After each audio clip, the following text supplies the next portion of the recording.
복권 판매점으로 향하기 전 자신의 손을 펼쳐보라는 말이 있죠.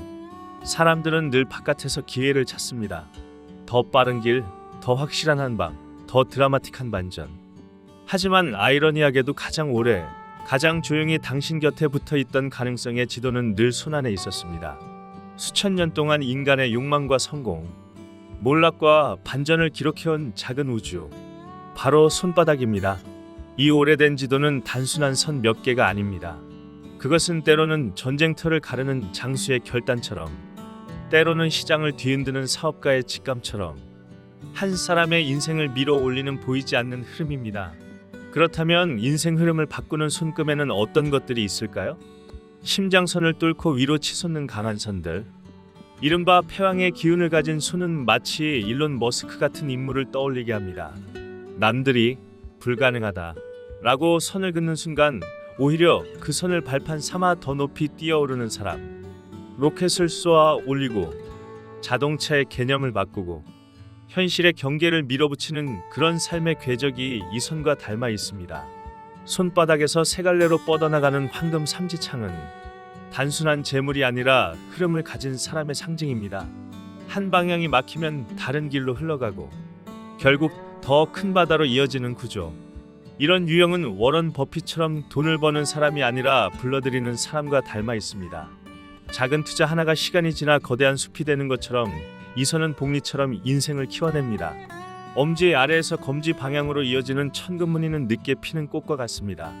당장은 아무것도 아닌 것처럼 보이지만 어느 순간 폭발적으로 인생이 뒤집히는 타입입니다. 이는 수없이 실패한 끝에 전구를 완성한 토머스 에디슨의 이야기와도 닮아 있습니다. 수천 번의 실패가 결국 한 번의 성공으로 압축되는 순간, 그때부터 그 선의 진짜 의미가 드러나기 시작합니다. 감정선과 두뇌선이 하나로 이어진 원숭이 주름은 극단적인 집중력의 상징인데, 한 가지에 꽂히면 세상과 단절된 듯 몰입하는 성향. 이런 유형은 마치 예술에 미쳐 살았던 파블로 피카소처럼 하나의 세계를 끝까지 파고들어 결국 새로운 장르를 만들어내는 사람과 닮아 있습니다. 엄지손가락 마디에 나타나는 부처의 눈은 설명할 수 없는 촉을 가진 사람의 상징입니다. 위기에서 이상하게 살아남고 선택의 순간마다 길을 맞히는 감각. 이는 마치 전장에서 수없이 기지를 발휘했던 나폴레옹 보나파르트의 직관을 떠올리게 합니다. 계산으로 움직이기보다 감각으로 승부하는 스타일입니다. 손바닥 중앙의 또렷한 십자는 마치 보이지 않는 보호막처럼 작용할 수 있습니다. 모두가 무너질 때 혼자 살아남는 사람, 위기 속에서 기회를 건져 올리는 사람.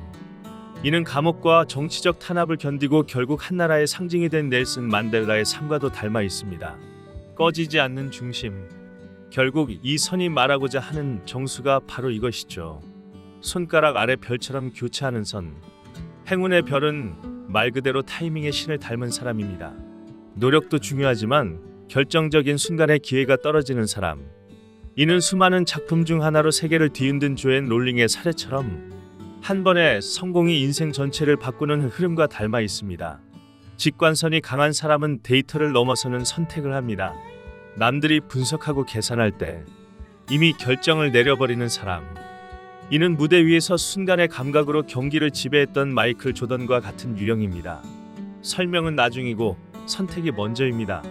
물고기 무늬는 흐름을 읽는 사람입니다. 사람, 돈, 기회를 연결하는 능력. 이는 시장의 흐름을 읽고 새로운 판을 만들어낸 제프 베이조스 같은 인물과 닮아 있습니다.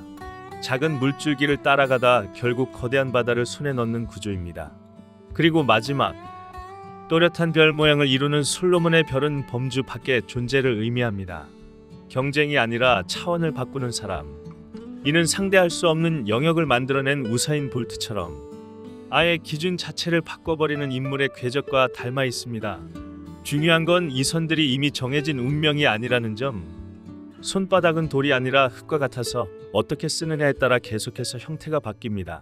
어제와 같은 생각을 하면 어제와 같은 선이 남고 새로운 선택을 하면 새로운 흔적이 생깁니다. 결국 손금은 미래를 맞히는 도구가 아니라 지금 이 순간 어떤 방향으로 살아가고 있는지를 보여주는 거울이라고 생각합니다. 그래서 오늘도 한번 손을 펼쳐보는 일은 의미가 있지만 그 안엔 이미 정해진 운명이 아닌 당신이 써 내려갈 눈부신 이야기들이 조용히 숨쉬고 있으니까요.